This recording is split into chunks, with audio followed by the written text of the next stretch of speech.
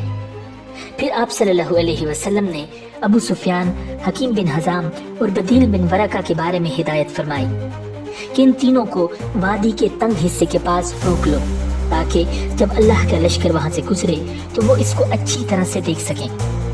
حضرت عباس رضی اللہ تعالیٰ عنہ نے ایسا ہی کیا۔ اس طرح تمام قبائل حضرت ابو سفیان رضی اللہ تعالیٰ عنہ کے سامنے سے گزرے۔ جو قبیلہ بھی ان کے سامنے سے گزرتا 3 مرتبہ نعرہ تکبیر بلند کرتا۔ اس عظیم لشکر کو دیکھ کر ابو سفیان رضی اللہ تعالیٰ عنہ بول اٹھے، اللہ کی قسم ابو الفضل، آج تمہارے بھتیجے کی مملکت بہت زبردست ہو چکی ہے۔ جواب میں حضرت عباس رضی اللہ تعالیٰ عنہ نے فرمایا، یہ سلطنت اور حکومت نہیں بلکہ نبوت اور رسالت ہے۔ پھر جب نبی اکرم صلی اللہ علیہ وسلم لوگوں کے قریب پہنچے تو ابو سفیان رضی اللہ تعالیٰ عنہ نے بلند آواز میں کہا، اے گروہ قریش، یہ محمد صلی اللہ علیہ وسلم اپنا عظیم الشان لشکر لے کر تمہارے سروں پر پہنچ گئے ہیں، اس لیے اب جو میرے گھر میں داخل ہو جائے گا اسے امان ہوگی۔ یہ سن کر قریش کہنے لگے، کیا تمہارا گھر ہم سب کے لیے کافی ہو جائے گا؟ ابو سفیان رضی اللہ تعالیٰ عنہ نے جواب دیا، جو شخص اپنے گھر کا دروازہ بند کر لے گا اسے بھی امان ہے، جو مسجد حرام میں داخل ہو جائے گا اسے بھی امان ہے، اور جو حکیم بن حزام کے گھر میں پناہ لے گا اسے بھی امان ہے، اور جو ہتھیار ڈال دے گا اسے بھی امان ہے۔ ناظرین، یہ سنتے ہی لوگ دوڑ پڑے اور جسے پناہ کی جو جگہ بھی مل سکی وہاں جا گھسا۔ اس طرح مکہ معظمہ جنگ کے بغیر فتح ہوا۔ یہ تاریخ انسانیت کا منفرد واقعہ ہے کہ ایک مغلوب قوم بغیر کشت و خون کے اپنے جانی دشمنوں پر غالب آ گئی اور اس نے کوئی انتقام نہ لیا۔ اس عام معافی کے اعلان کے باوجود 11 آدمی ایسے تھے جن کے بارے میں نبی اکرم صلی اللہ علیہ وسلم نے حکم فرمایا تھا کہ انہیں قتل کر دیا جائے، یہاں تک کہ اگر ان میں سے کوئی خانہ کعبہ کا پردہ بھی پکڑ کر کھڑا ہو جائے اسے بھی قتل کر دیا جائے۔ لیکن ان 11 میں سے زیادہ تر مسلمان ہو گئے، اس لیے قتل ہونے سے بچ گئے۔ ناظرین، اس روز کچھ مشرکوں نے مقابلہ کرنے کی بھی ٹھانی۔ ان میں صفوان بن امیہ، اکرمہ بن ابی جہل اور سہیل بن عمر شامل تھے۔ یہ لوگ اپنے ساتھیوں کے ساتھ خندمہ کے مقام پر جمع ہوئے۔ خندمہ مکہ معظمہ کا ایک پہاڑ ہے۔ ان لوگوں کے مقابلے کے لیے نبی اکرم صلی اللہ علیہ وسلم نے حضرت خالد بن ولید رضی اللہ تعالیٰ عنہ کو بھیجا۔ اس مقابلے میں 28 کے قریب مشرک مارے گئے، باقی بھاگ نکلے۔ آخر نبی اکرم صلی اللہ علیہ وسلم مکہ معظمہ میں داخل ہوئے۔ آپ صلی اللہ علیہ وسلم اس وقت اپنی اونٹنی قصوہ پر سوار تھے۔ آپ صلی اللہ علیہ وسلم کے پیچھے حضرت اسامہ بن زید رضی اللہ تعالیٰ عنہ بیٹھے ہوئے تھے۔ آپ صلی اللہ علیہ وسلم نے یمنی چادر کا ایک پلہ سر پر لپیٹ رکھا تھا اور عاجزی اور انکساری سے سر کو کجاوے پر رکھا ہوا تھا۔ اس وقت آپ صلی اللہ علیہ وسلم ارشاد فرما رہے تھے، اے اللہ، زندگی اور عیش صرف آخرت کا ہے۔ نبی اکرم صلی اللہ علیہ وسلم قضاء کے مقام سے مکہ میں داخل ہوئے۔ یہ مقام مکہ کی بالائی سمت میں ہے۔ مکہ میں داخل ہونے سے پہلے آپ صلی اللہ علیہ وسلم نے غسل بھی فرمایا تھا۔ آپ صلی اللہ علیہ وسلم نے شیب ابی طالب کے مقام پر قیام فرمایا۔ یہ وہی گھاٹی تھی جس میں قریش نے آپ صلی اللہ علیہ وسلم کو 3 سال تک رہنے پر مجبور کر دیا تھا، اور وہ 3 سال مسلمانوں کے لیے انتہائی دکھ اور درد کے سال تھے۔ جب نبی اکرم صلی اللہ علیہ وسلم شہر میں داخل ہوئے اور مکہ کے مکانات پر نظر پڑی تو اللہ کی حمد و ثنا بیان کی۔ ناظرین، مکہ میں حضور اکرم صلی اللہ علیہ وسلم پیر کے دن داخل ہوئے۔ جب آپ صلی اللہ علیہ وسلم نے مکہ سے ہجرت کی تھی وہ بھی پیر ہی کا دن تھا۔ آخر نبی اکرم صلی اللہ علیہ وسلم حرم میں داخل ہوئے۔ ابو بکر صدیق رضی اللہ تعالیٰ عنہ آپ صلی اللہ علیہ وسلم کے برابر چل رہے تھے اور آپ صلی اللہ علیہ وسلم ان سے باتیں کر رہے تھے۔ پھر آپ صلی اللہ علیہ وسلم بیت اللہ میں داخل ہوئے اور اپنی اونٹنی پر بیٹھے بیٹھے ہی کعبہ کے 7 طواف کیے۔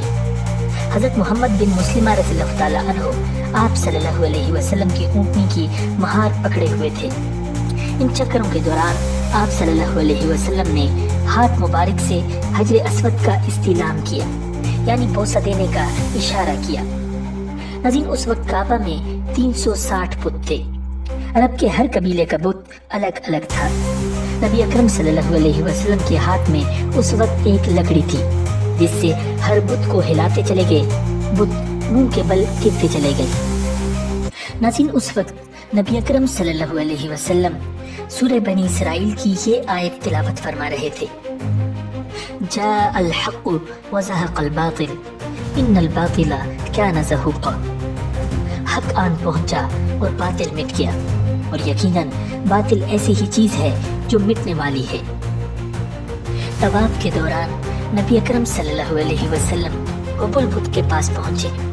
قریش کو اس بت پر بہت فخر تھا، وہ اس کی عبادت بہت فخر سے کیا کرتے تھے۔ یہ قریش کے سب سے بڑے بتوں میں سے ایک تھا۔